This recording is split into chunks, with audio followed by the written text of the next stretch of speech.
So this move is almost identical to the right heel kick. It's just we're kicking with the left. Now the way that we get into it and the direction that we face when we do it are also quite different from the right heel kick. But overall it's essentially the same move, same sitting on cross-leg stance, same bringing the arms up, sliding off, and extending out. This time we're lining up the left arm and the left leg as the kick comes out, like we were lining up the right arm and the right leg before.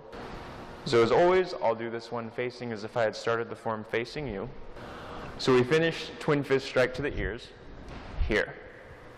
Now we're going to open the hands, we're going to shift, and we're going to turn the right foot in, the left foot out, and you're going to step across with the right foot and shift forward. Now, what you want to do is try to be opening the hands the whole time that you're moving across. So from here, you don't want to just open the hands and then step across. You want to try to make it all happen together. So from here, the hands open and they start separating as I'm turning, and they're going to continue to separate and continue to separate and continue to separate, and then they are all the way as far as they're going to go when I finish that. Then from here, it's the same thing. Sink down, sitting on cross-leg stance, this time with the right leg forward. Scoop up. Now the difference is, instead of kicking straight that way, like I kicked straight that way, I'm going to kick it a 45 over here. So if I'm going straight in that direction as I come back, I want to take this and turn it into a 45 over here, and that's where my kick goes.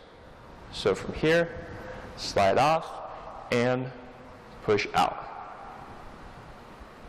So it's really not all that different.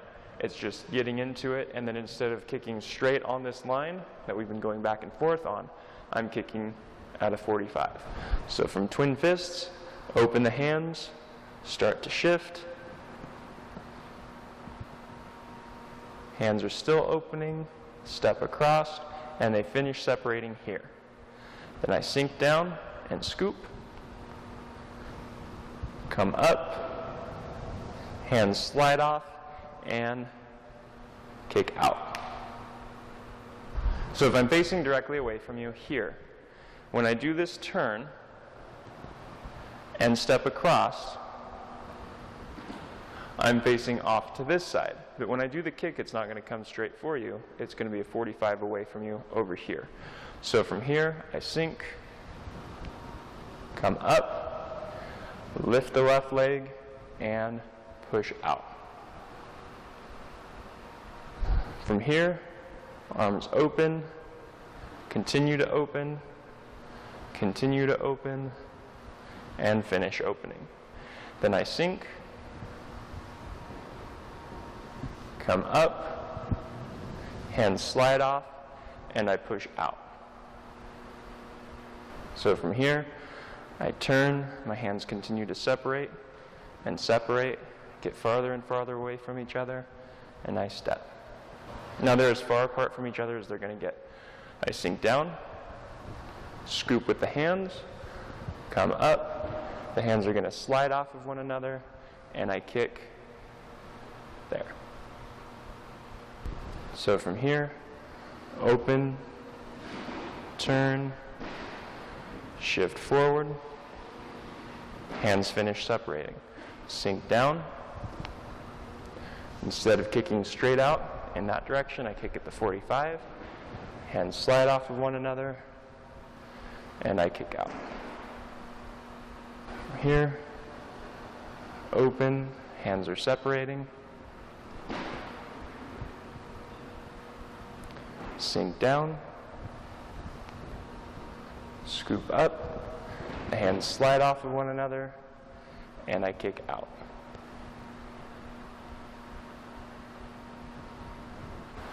So from here, my hands open, they begin to separate as I shift and turn.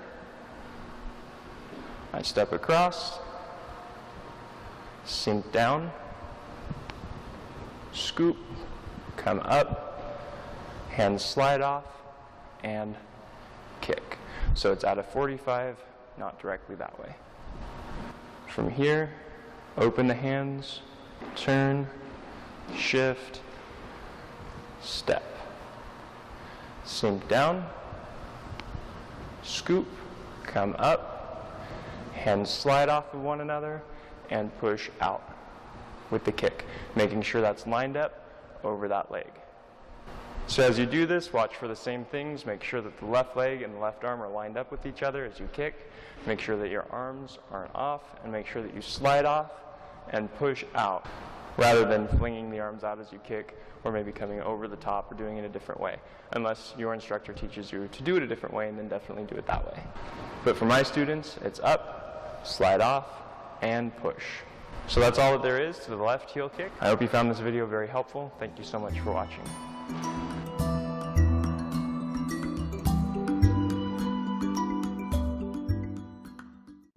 So I want to tell you all about the latest product from the Pure Trim company. At least this is the latest one as of the time of this filming. It's called Liver Master, and it's basically an herbal blend for your liver. I'll tell you what I've noticed since I've started using it.